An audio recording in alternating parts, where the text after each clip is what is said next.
آگے اللہ فرماتے ہیں الذی بارکنا حولہ، اس مسجد اقصی جس کے ارد گرد ہم نے برکتیں رکھی ہیں. ارد گرد چونکہ سرزمین شام ہے تو اس میں اللہ نے برکتیں رکھی، دنیاوی برکتیں بھی رکھی ہیں اور روحانی برکتیں بھی. روحانی برکتیں یہ ہیں کہ جتنے پیغمبر اس سرزمین میں آئے کسی دوسری زمین میں نہیں آئے، اور جتنے پیغمبروں کی وہاں قبریں ہیں سرزمین شام میں اور بیت المقدس میں، اتنی قبریں پیغمبروں کی کہیں نہیں ہیں، کسی اور جگہ پہ اتنی قبریں نہیں ہیں. اور دنیاوی برکتیں کیا ہیں کہ وہاں کی پیداوار، وہاں کی ہوا وہ بہت صحت کے لیے مفید ہے. انار، وہاں کا زیتون، وہاں کی انجیر، یہ سارے ایسے برکت والے پھل اللہ وہاں پیدا کرتا ہے اور بہت وافر مقدار میں. میں ترکی کے میں شام کے بارڈر تک گیا ہوں.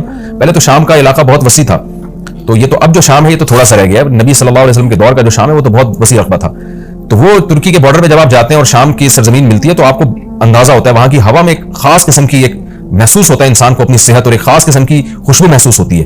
اور زیتون بہت کثرت سے پیدا ہوتا ہے، انجیر بہت کثرت سے پیدا ہوتا ہے، انار بہت کثرت سے پیدا ہوتا ہے. وہاں کے لوگوں کی صحتیں، ان کے چہروں کی فریشنس وہ صاف بتا رہی ہوتی ہے کہ اللہ نے زمین میں جسمانی برکتیں بھی بہت زیادہ رکھی ہیں.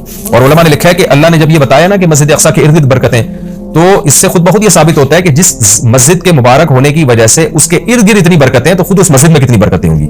تو وہ مسجد بہت زیادہ برکت والی ہے. تبھی حدیث میں آتا ہے کہ جو مسجد حرام میں نماز پڑھتا ہے اسے 1,00,000 نمازوں کا ثواب ملتا ہے، اور جو مسجد اقصی اور مسجد نبوی میں نماز پڑھتا ہے اسے 1,000. اور بعض روایات میں آتا ہے مسجد اقصی میں 50,000 اور مسجد نبوی میں 1,000. اور یہ بھی رسول اللہ صلی اللہ علیہ وسلم کی صحیح حدیث ہے، لا تشد الرحال الا الى 3 مساجد، کہ سفر کیا جائے گا صرف 3 مسجدوں کی طرف. کیا مطلب؟ وہ سفر جو بنیت عبادت ہو، بنیت عبادت یعنی 3 مسجدیں ایسی ہیں جن کی طرف سفر کر کے ان مسجدوں کی زیارت کرنا ہی عبادت ہے. ویسے تو کوئی بھی مسجد ہو آپ ویسے دیکھنے کے لیے چلے جائیں، اس کو سفر کر کے بھی انسان جا سکتا ہے ویسے دیکھنے کے لیے بھئی مسجد کیسی بنی ہے، خوبصورت ہے یا نہیں. لیکن اعلیٰ وجہ تقرب یعنی وہ سفر جو بطور عبادت کے ہوگا، ان میں صرف 3 مسجدیں ایسی ہیں جن کی طرف زیارت کے لیے سے جانا ہی بذات خود شریعت میں مقصود ہے اور ایک عبادت ہے، اور ان میں جا کے نماز پڑھنے کی اضافی بہت زیادہ فضیلت ہے. تو وہ 3 مسجدیں آپ نے فرمایا، ایک مسجد حرام، ایک مسجد اقصی اور ایک مسجد نبوی. تبھی مسلمان جب تک مسجد اقصی آزاد نہیں تھی تو مسلمان مسجد اقصی بھی سفر کر کے جایا کرتے تھے، مسجد حرام بھی، اور مسجد نبوی تک تو الحمدللہ بھی جاتے ہیں. اور اللہ سے ہم دعا کرتے ہیں کہ اللہ تعالیٰ مسجد اقصی کو دوبارہ آزاد کرائے تاکہ ہمیں بھی وہاں جا کے نماز نصیب ہو اور مسجد اقصی کی ہمیں بھی زیارت نصیب ہو. یہ ہر مسلمان کی تمنا ہے اور بہت سے لوگوں کو اللہ نے یہ توفیق دی ہے، وہاں جاتے ہیں اور بہت سے لوگ اس زیارت سے محروم ہیں. تو ہم یہ دعا کرتے ہیں کہ اللہ تعالیٰ وہ مبارک مسجد جس کی طرف اللہ اپنے حبیب صلی اللہ علیہ وسلم کو معجزاتی طور پر لے کر گیا، اور خاص طور پر ہمارے حبیب صلی اللہ علیہ وسلم کو وہاں نماز پڑھوائی گئی معجزاتی طور پر، اللہ ہمیں بھی اس مقدس سرزمین کی زیارت کی توفیق نصیب فرمائے اور ہمارے لیے آسان فرمائے. آگے اللہ فرماتے ہیں لِنُرِيَهُ مِنْ آیَاتِنَا، ہم نے یہ سفر اس لیے کرایا تاکہ ہم محمد صلی اللہ علیہ وسلم کو اپنی نشانیوں میں سے کچھ نشانیاں دکھائیں. وہ نشانیاں یہی ہیں کہ جو معراج کی رات آپ کو دکھائی گئی، پیغمبروں کی زیارت کروائی گئی، جنت جہنم دکھائی گئی، تو یہ ساری بڑی بڑی نشانیاں تھیں. خود معراج خود ایک بڑی نشانی ہے. إِنَّهُ هُوَ السَّمِيعُ الْبَصِيرُ، اللہ تعالیٰ خوب سننے والا اور دیکھنے والا ہے. یعنی انسان تو محتاج ہے کہ جب تک اسے سنایا نہ جائے وہ سن نہیں سکتا، دکھایا نہ جائے وہ دیکھ نہیں سکتا. تو پیغمبر صلی اللہ علیہ وسلم بھی خود سے نشانیاں نہیں دیکھ سکتے، اللہ نے دکھائی، اللہ نے سنائی. لیکن اللہ وہ ذات ہے جو سمیع بھی ہے اور بصیر بھی، اسے وہ ہر وقت ہر چیز کو دیکھ بھی رہا ہے اور ہر وقت ہر چیز کو سن بھی رہا ہے. آگے اللہ تعالیٰ ارشاد فرماتے ہیں وَآتَيْنَا مُوسَى الْكِتَابَ، یہ پیغمبروں کا سلسلہ نیا نہیں ہے، پرانا ہے. ہم نے محمد صلی اللہ علیہ وسلم کو جیسے کتاب دی ہے اور محمد صلی اللہ علیہ وسلم کو نشانیاں دکھا رہے ہیں، تو آپ سے پہلے موسیٰ علیہ السلام کو بھی ہم کتاب دے چکے ہیں. اور بیت المقدس کا تذکرہ ہے نا، تو یہودی بیت المقدس پہ ہمیشہ سے دعویٰ کرتے رہے کہ بیت المقدس تو ہمارا ہے اور اس میں تو ہمارے پیغمبر مدفون ہیں.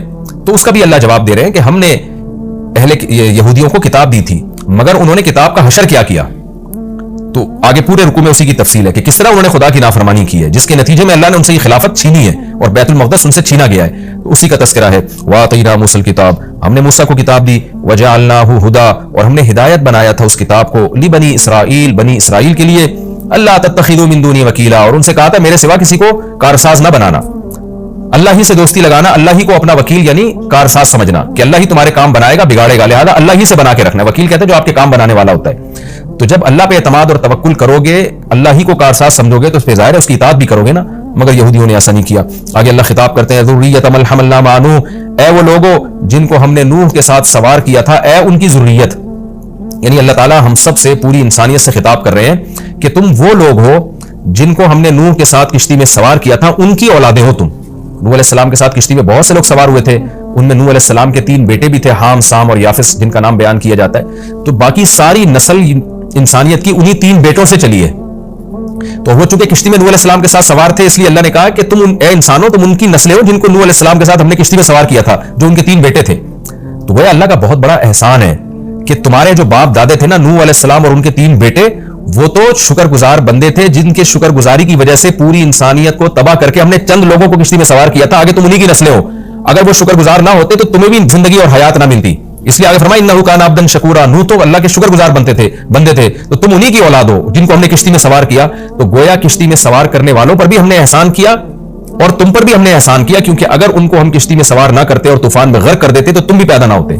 تو اللہ تعالیٰ ہمیں ترغیب دے رہے ہیں کہ تمہارے باپ شکر گزار تھے، جن کی وجہ سے ان کو اور ان کے بیٹوں کو میں نے کشتی میں سوار کر کے بچایا، تو انہی کی وجہ سے میں نے تمہیں بھی بچایا۔ تو اے ان لوگوں کی ذریت، اے ان لوگوں کی نسلوں جن کو میں نے نوح کے ساتھ کشتی میں سوار کیا تھا، نوح شکر گزار آدمی تھے۔ تو کیا مطلب، تم بھی میری ان آیات کو غور سے سنو اور تم بھی شکر گزار بنو۔ تو آگے نیا مضمون شروع ہو رہا ہے، وَقَضَيْنَا إِلَىٰ بَنِي إِسْرَائِيلَ فِي الْكِتَابِ لَتُفْسِدُنَّ فِي الْأَرْضِ مَرَّتَيْنِ۔ اس میں نیا مضمون ہے کہ ہم نے بنی اسرائیل کو بتا دیا تھا کہ تم زمین میں فساد مچاؤ گے، تم ناشکری کرو گے، جس کی وجہ سے تم پر اللہ کے عذاب آئیں گے۔